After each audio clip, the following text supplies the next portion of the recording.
Welcome back. No doubt the year 2020 was a very challenging one, as highlighted by the president and other leaders. But the pandemic cannot be wished away, and we just must find a way to work with it.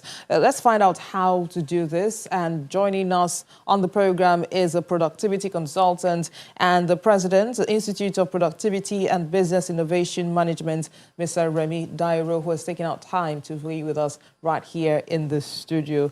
Good afternoon, Mr. Dairo. Thank you for coming on the program, and Happy New Year. Happy New Year to you too. We do appreciate what you had to go through to get here to the studio, but that's what we're talking about productivity. Exactly. And many of us, I mean, everybody wanted the pandemic to go with the year 2020, but here we are, it's 2021. And the pandemic is still very much here. So with all of this, how do we stay productive? So I think Nigerians need to rethink productivity.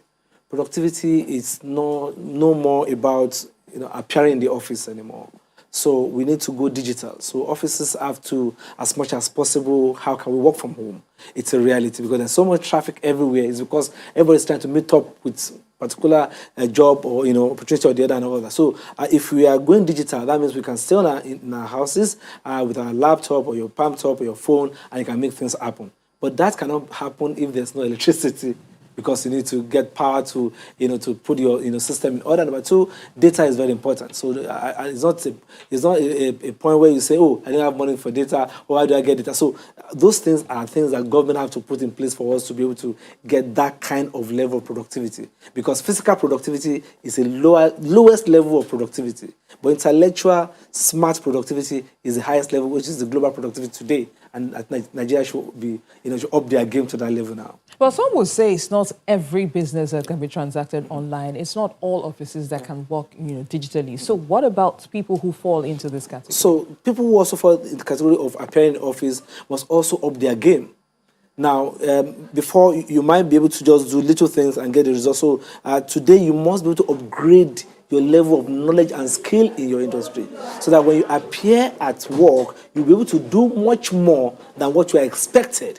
Now, because there's a lot of unemployment in town, people want to take your job. So even if you have to appear at work, the question is, are you giving the expected result? Are we getting what the organization is expecting from you? So everybody must up their game, because if you are not doing that and you are still producing this number of things you are producing before, I'm afraid your job will be in question. So what I'm trying to say here is there must be upskill, there must be upgrading of your skill, there must be cross-skill. You must be able to know how to do much more than what you are doing. So if I appear at work, I can do this, I can do this, I can do this. That gives you more value. You are more valuable at work than just saying, oh, this is what I do. Oh, I only know how to do this. No, you must be able to cross-skill, know how to do this and that. There is something called plus skill, the right attitude at work. If you have wrong attitude, even if you appear at work, you might not work.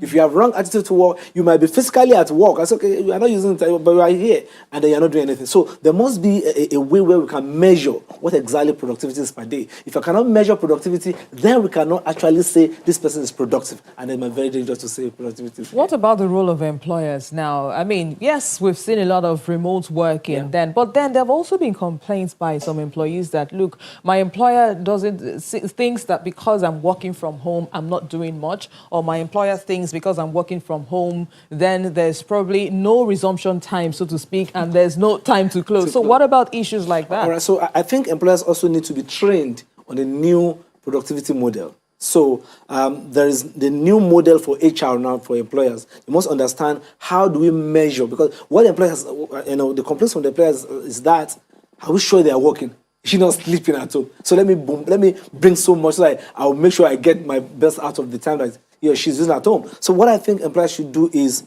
objective. What are we going to achieve this week? What is the milestone? What exactly is the objective for this week on Monday? So on Wednesday, we'll do a review. And on Friday, we'll do a final review. So by doing so, we'll be able to tap in and see how far the workers are working from home to check. Now, sometimes employers also need to provide what is necessary. There's no laptop, there's no phone, there's no smartphone, and you ask them to work from home. There's the gadgets are not there. There's no internet, there's no office. In the part of Europe, the Western world, the office will go to your house and build a small space for you From the office, they will equip that corner for you as your office because they know that that angle or that area will be productive to them at work. So employers must go beyond just the talking, work from home, which is general talking. No, we must be able to match our talk with work by equipping our workers at home so that they can be more productive. Very, very important. Providing data, providing environment, providing electricity, providing them all the things that they will need. And I think the productivity will go up from there. And everybody wishes for a productive 2021. We'd like to appreciate your time, productivity consultant and the President's Institute of Productivity and Business Innovation Management, Mr. Remi Dairo. Thank you very much for coming on the program. Thank you.